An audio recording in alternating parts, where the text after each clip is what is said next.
Hello, ladies and gentlemen. I am Bo from Brutal Commentary, and today I'm going to be breaking down our main card opener for UFC Mexico City. In this matchup, we have Santiago Luna taking on Angel Pacheco. This should be a pretty fun matchup, all things considered. Luna and Pacheco, they're both tough fighters. They're both finishers. In fact, that's one thing they have in common. Of both of their 7 wins, Luna has a 100% finish rate, and Angel Pacheco has a 100% finish rate.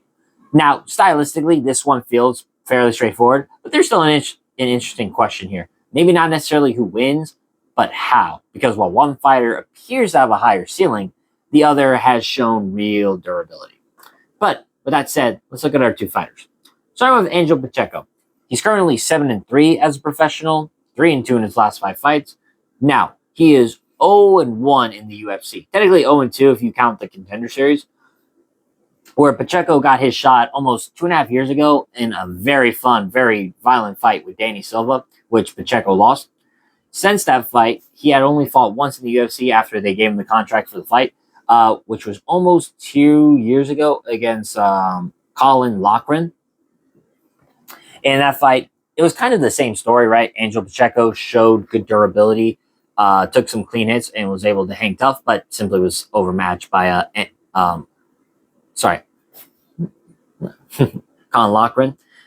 That said, though, again, it might be a case of like a Jose Mendia, maybe not to an extreme degree, since this is more bantamweight than middleweight, but it appears to be maybe Angel Pacheco isn't UFC level, especially when you think he got his contract off a loss, which, can happen. You've seen guys win even at the UFC level, even with a loss in Contender Series, but it's not always the best sign to look at.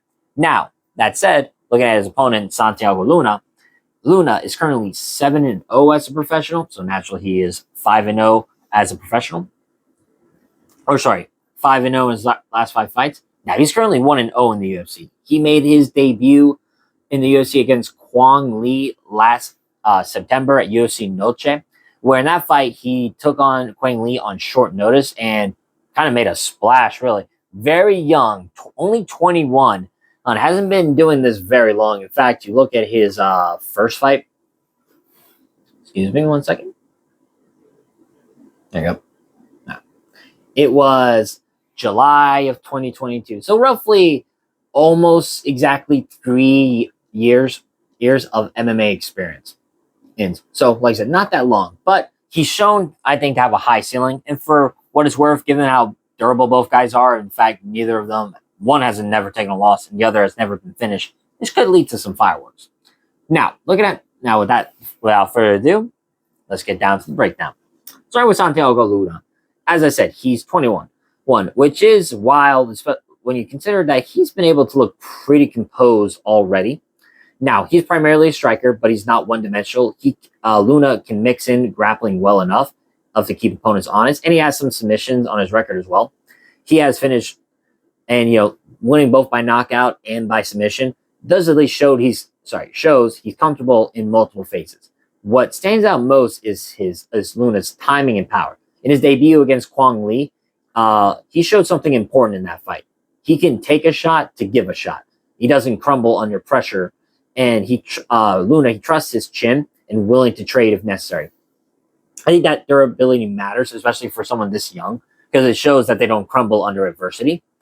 And technically, Luna throws clean combinations. He has good power for the division, or at least what we've seen. And while Luna's still developing, I think his upside is kind of immediate, really. Now, at 21, he's not even close to his ceiling. Now, looking at Angel Pacheco. Pacheco is tough. That's the first thing that comes to mind. He's primarily a boxer. He's willing to stand and trade. And he's not afraid of exchanges. And Pacheco, he has shown he can absorb serious damage without folding. Like I said, against Danny Silva, that was war, took damage, kept moving forward.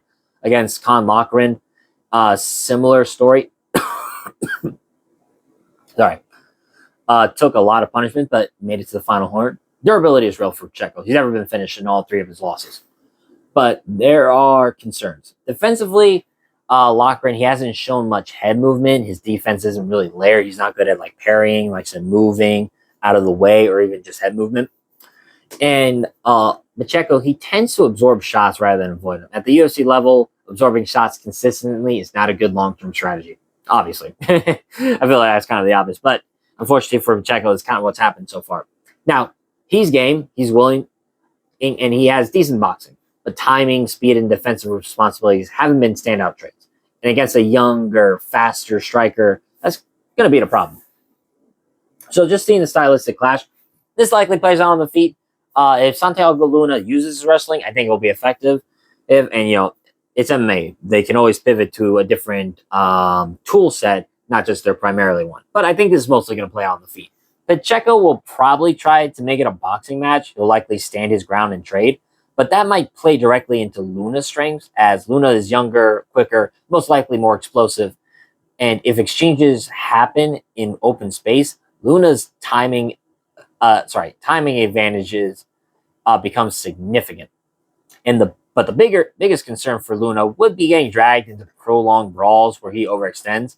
But even there, he's shown he can absorb a shot and fire back. Plus, like I said, you factor in well-roundedness.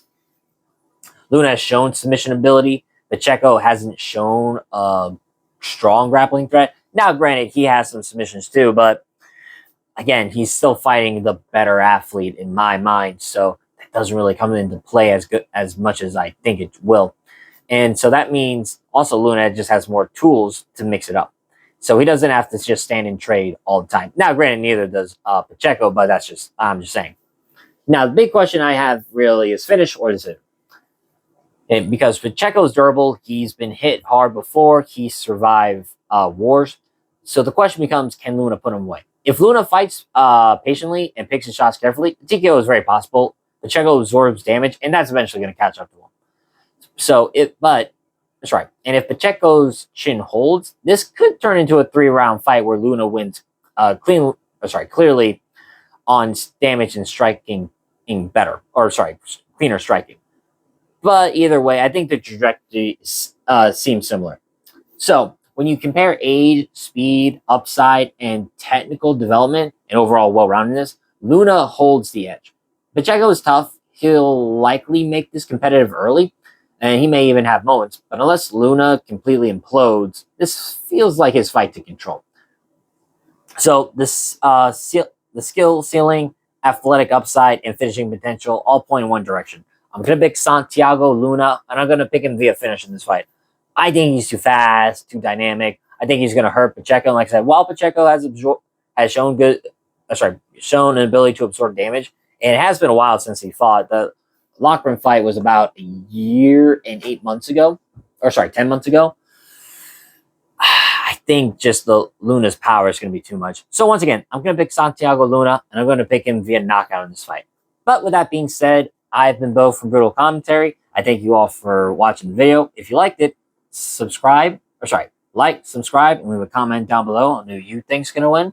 But until then, and always remember, stay calm, stay respectful, and enjoy the violence. I'll see y'all next time.